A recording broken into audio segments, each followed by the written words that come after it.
Alright guys, welcome back for another episode. On this episode I'll be doing a bit of filler work. Alright, let's get into it.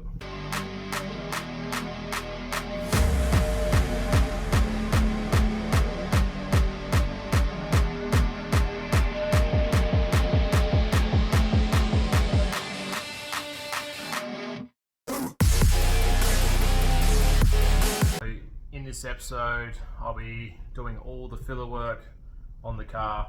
It's going to be drawn out over a couple of days because, yeah, I'm doing it after work. So, yeah, we'll see how it all goes, and hopefully by the end of the week I could have it in primer and get the video to you guys. And yeah, hopefully there's a couple of tips and tricks in there that I could teach you guys. And yeah, let's get into it. Alright guys, so first up, there's lots of different ways you can do this, but this is just the way I've been taught. So if you're going to mark out all your dents, best way I've seen is, use like a chalk texture. Don't use like a permanent marker. You don't want to use something that's going to bleed through the paint or affect anything like that. You just want a chalk texture, something you can just wipe off if you don't like it or whatever else, or you just want to sand it off and it's gone. I think that's like one little tip there, just to help a couple of guys out there, just so you don't get like problems coming back in the future. So on the car right now I've marked out all the dents, and you pretty well just look along it, try and see in the light where the dent is, circle it, and yeah, pretty well that's how you find all the dents and mark them all out, so you know what you're getting yourself into. And something that I always think is always a good idea, that I think a lot of people that start like projects, they don't think about all the steps and the processes after sanding or bog work or priming and stuff like that. Like, before you sand or like bog or whatever you're doing, make sure you know all the steps. Don't get yourself in too deep. Just start on one panel or something like that as well. So yeah, I've had a little bit of experience with bodywork, but yeah. So yeah, first up, I'll just show you where I've circled all the stuff and where I'm up to so far on this car. Alright guys, so I'll just spin the camera around and I'll show you where I'm up to on the car so far and where it's at and what I've started doing. Alright. So here, I've grinded the welds, all the welds like along the front panel there as well. They're all grinded now, so they're ready for filler work. Probably might need a little bit of sanding, and also I've got to still clean up here and stuff like that. But yeah, that's all ready there. And then the back panel, I've still got to grind that little part down there. I've just got to use a belt sander, which that's something you always think about as well. Is like, wherever your welding is, if you can't get a grinder in there, or some type of flappy disc or whatever else, or die grinder, think about the tool you're going to use to get in there. It's a bit of a cunny place, and there's lots of places on cars where you got to weld and get you into bloody strife sometimes. So I've got a belt sander, so I'll sand that later on. That's all. They're all grinded down. They're all good to go. I just put a little bit of etch primer on there just to stop a little bit if there any surface rust starts. And I'll sand that down and start doing filler work on top of that. So, alright, so along here, this is where all the dents are, basically. I've just circled all the dents. Some areas, I'm going to wipe whole areas. Just a couple of little pin dents and stuff like that along there. Yeah, I find it's easier to circle the whole dent. Basically, you're going to be wiping this whole area. So, if you just put it like a little mark there, sometimes it's good to look along it and see if there's like a high up here or high down here. That dent could be pushing out in different areas. So just circle the whole damaged area, how far the damage actually is. That's another little tip there, will probably help you out. So this is the first one. I've added a bit of filler on a couple of areas already. And I'll just switch the camera around. So with this car, I'm not following exactly all the steps you probably should do with a resto. Like with this car, I don't love this car as much as there's probably other people out there that probably love VLs as much as me, but you probably should almost strip this car, because the stage that it's at with its life, probably back to bare metal. Only because there's so many little spots on it that has surface rust coming back through, and you're not meant to paint over that, you're not meant to prime over that. You're basically meant to strip it back, deoxidine it, you know, clean it all up and make sure there's no, you know, problem with all the metal. Then you start with epoxy and priming and whatever you want to do, whatever your budget is, basically. But my budget with this thing is just get it painted, get it primed, get it painted, drive it around, have a bit of fun. Like, so I'm not doing it to the perfect standard, which would cost a lot. I'm doing it the most cheapest way possible. And I've been in the trade for a while, and as bad as it sounds, I've seen cars done this way numerous times, and they do hold up. That's also how you treat them as well, if you garage them and stuff like that. And whether some people drive them every day out in the rain, some people don't. This car will probably be on club rego, most likely on weekends or occasional day during the week. Like, I'm not going to daily it, I'm not going to wash it every day. You know, just little things like that that probably, you know, make rust come back, basically. So it's all about how much money and how much time and the rest you want to spend on it. But this car, it's a quick job. So something to think about before you even start doing a resto is how far you want to go and how far your budget is with your resto. Yeah, let's get into it. And yeah, I'm not sure if I'm going to do too much filming tonight, but possibly during the weekend. I've like booked that off to just go hard and yeah, just do a lot of filming on that weekend. So yeah, let's get into it. Alright guys, so just a little bit here on bog work. So the circle area, I sort of faintly just still see where it is. So I've sanded it. You can also see where the shiny paint is and where the sanded part is. So you know roughly where you got to wipe as well. So it's just been sanded. So I just sanded this with 80 grit, just straight up 80 grit on a orbital sander. And from this point here, you just got to give it a quick little blow off. I'll just blow it off now.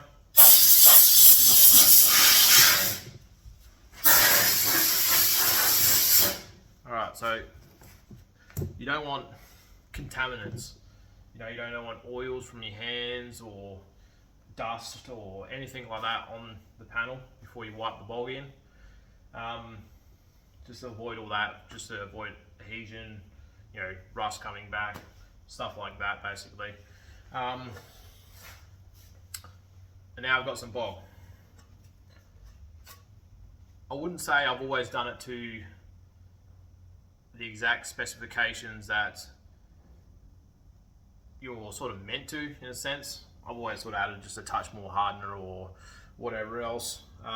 It's one of them things, sort of trial and error.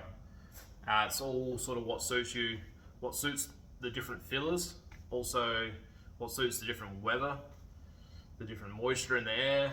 Everything's always different, so you can't really give the exact mixing ratio, because sometimes you get you read your label and it says the mixing ratio, and if it was like a bloody 5-degree day or whatever else, it could take bloody ages. You know what I mean? So people that have been in the trade for a while, they always add a little bit extra hardener, just a little bit, you know what I mean, just to help it cure within 5 to 10 minutes instead of, you know, 20 minutes or 30 minutes to the mixing ratio. Right now it's winter in Australia, so yeah, so I'll just mix it up first. Whenever you mix this, you've got to be pretty quick, so it's always good to be ready right next to your panel. I always try and leave like soft edges as well. I can zoom in later on, I'll just show you what I mean by soft edges. Like you sort of just run your blade around, just make sure the edge is soft. Just makes it easier to sand. If you're a beginner, probably just try and get the bog on the panel, But yeah, so I'm gonna just chuck it all on there, and yeah, I'll show you just really quick. Mixing as well, like just to go over mixing as well, like this is another thing as well, another little tip as well. Just what I've found when people say like you're mixing it and then you're getting pinholes or something like that, like air bubbles in your bog work and stuff like that. What I've found is, depends sometimes on the bog you're using and how much bog you're using on the panel at the time. Most bogs that you wipe in, if you're using 1 mil, you're probably not going to get pinholes. It doesn't matter how you mix it, doesn't matter if you fold it over the top or whatever else, that doesn't matter. It's how thick it is and if you're trapping air bubbles in your bog. Some bogs, like self-leveling bogs and stuff like that, higher price bogs and stuff like that, most likely less likely to get pinholes. I'm just using Upol Fantastic at the moment. I've always used it back in the day and stuff like that, and it's always been fine to me. Just like any other bog, like it's a sort of a medium price type of bog. It works good. It's all about how you use it sometimes. Sand's easy. This sanding board, this board here as well, I think it's like a plaster board from just from Bunnings. The only thing that sucks about it has like all these like grooves like in here. So that sort of sucks, like bog sort of gets in there. Yeah, it may add contaminants, may not, I don't know. I've always used it, it's never had a bloody issue with it. As long as you always wipe it down with like gun wash or thinners or whatever you use to clean up your material with before you start using your board. I just think it's a handy board to have. But yeah, I'll just chuck this on here and yeah, get it going.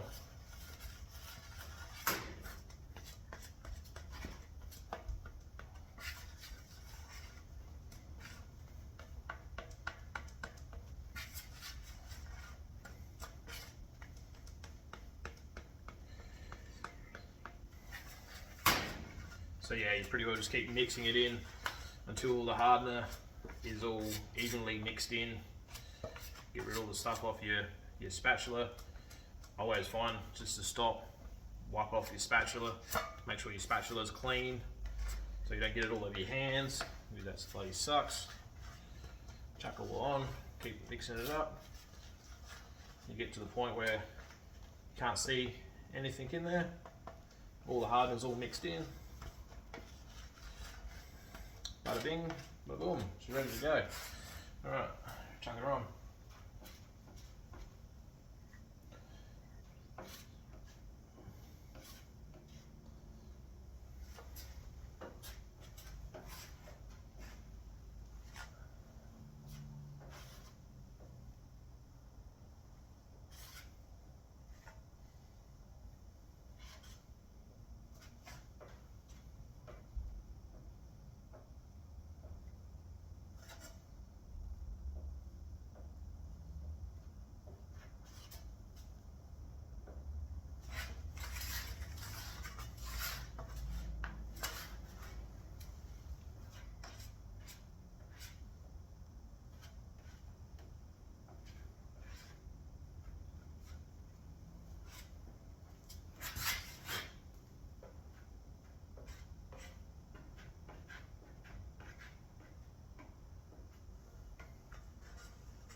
Alright, oh, there's another one I really bloody missed.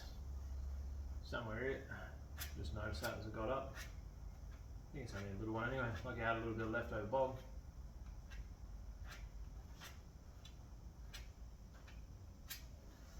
Yep, alright, so all the dents are filled up on the guard. Now just a quick little wash. So I basically use like you can use like anything you really bloody want really. You can use sandpaper, a red scour, grey scour, even just enough thinners and a rag will probably clean it off, or a sander or whatever you want to do. But I just normally use just a red scourer and use gun wash, and I'll clean up these two here, just scrub them clean, and then I'll just use a rag just to wipe it all clean. I really like things clean, so I'll try and get it as clean as possible, just so that next time there's no stuff going in the next lot of bog that goes on the car. Alright guys, so the bog board's all cleaned up, and yeah, I'll just show you what I mean by the soft edge and stuff like that, and how I've applied it, and hopefully give you a better idea. So like basically having the soft edge, when you start sanding, sort of it's one of them hard ones to explain, but it's sort of easy to draw something to basically explain it.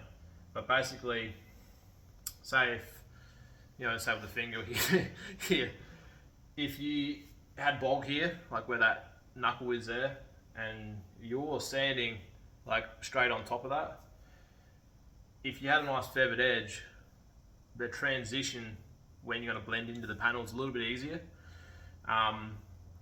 If you had like a lip there, so you're literally just sanding off a lip, and then you're digging into the paint or another bit of bog or whatever else. So you're digging into another bit of paint or bog, and you're creating another low spot.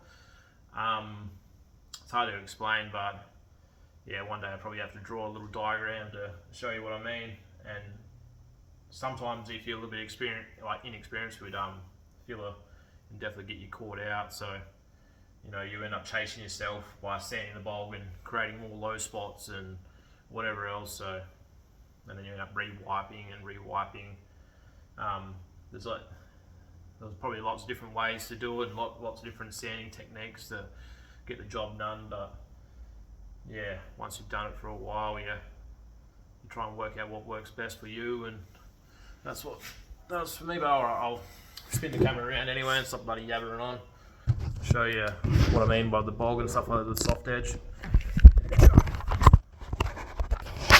So yeah, just with the soft edge, you can see how it's sort of like very well blended out. Some parts down the bottom don't really matter. Up here, it's blended out really easily. So if you wanted to blend that out, you're not going to be, if you're sanding this, you're not going to create a low spot over here because there's a massive high point there. Sometimes it makes a difference just having sharp paper. So if you had sharp paper, you can cut it a lot easier, a lot quicker. But yeah, all right, a couple of little more tips there. I think I'm dropping a lot of tips this episode. It's a little tricky little thing though, like the bog work and sanding and stuff like that. It's sort of a bit of art to get right, but yeah. All right, let's get getting into it.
Alright guys, so I've just done nearly the whole side of the car.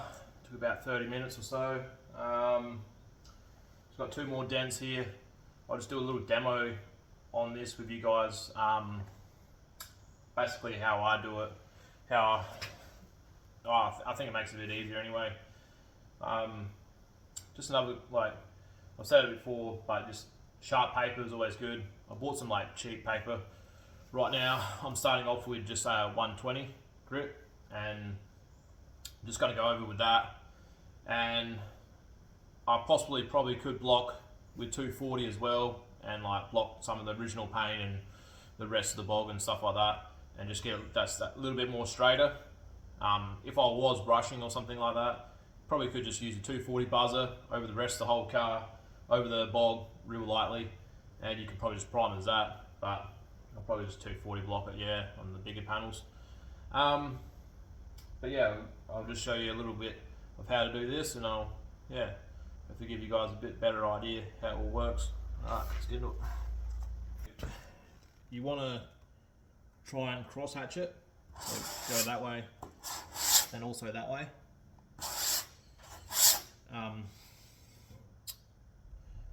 And basically just try and keep the sanding block as level as possible as well. Another little thing I do as well, I try not to hit the paint itself too much. I try and mainly at first just hit the bog, bring the bog down first, and then blend it in. Yeah, I'll just watch this.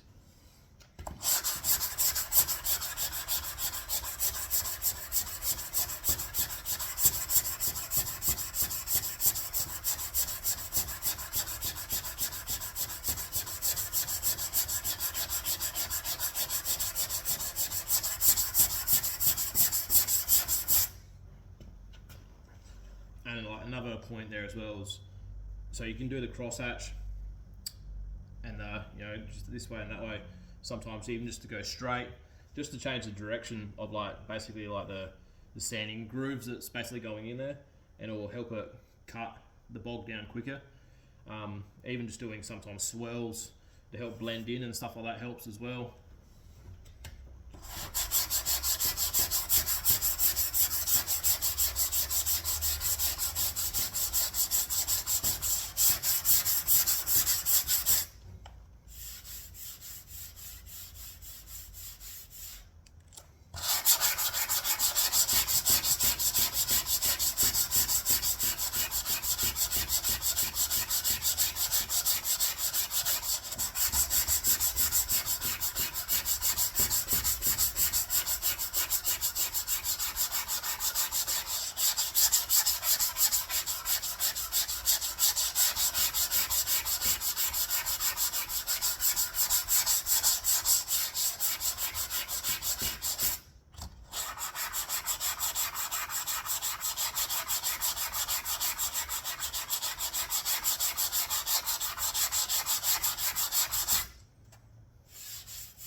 Alright, so that dent there feels fine now. This one here has a slight higher actually as well, like just in this panel here. Must have been from the dent. Yeah, we'll go on to this one here now.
Alright, so yeah, that's them two done. Yeah, there's not much else to it really. Like, so once it's basically at this stage here, you just can go over it with a 240 block, or yeah, you could go over it with a whizzer, like a sander. You don't really want to touch the bog too much, just really lightly. Most primers are around the 240 mark, like for priming, so it doesn't shrink back. You don't really want to be doing it at 80 as much as everyone says. 240 is pretty safe. Yeah, all I have to do now is go on to, alright, just back this up. Yeah, so all I have to do now is go onto the bonnet, and tomorrow I'll get onto the other side. I'm normally only try and do like about an hour's work after work, so I don't try and get too carried away. Yeah, so alright. Yeah, this is probably going to be all I'm going to do for the filler work. The other side is pretty well exactly the same, and I don't want to have it too long of a video where it's too long, too boring. It's just filler work really. So yeah, so next up, basically the next steps I will be doing is, yeah, I'm just going to 240 block it, just straight over everything that's basically here right now, and then yeah, probably go with a red scour all the rest of the stuff where I can't get to with the sander or with the block and stuff like that, and yeah, should be ready to mask up and prime. And I'll probably just do a little bit of a video when it comes to priming and masking up and stuff like that. But yeah, the rest of the bog and stuff like that on the other side, there's no point filming at all. I'll probably get onto that, probably start on it tomorrow and Saturday and stuff like that. So yeah, alright. Thanks for watching. Hopefully you guys enjoyed or learned something new. No worries. Thank you.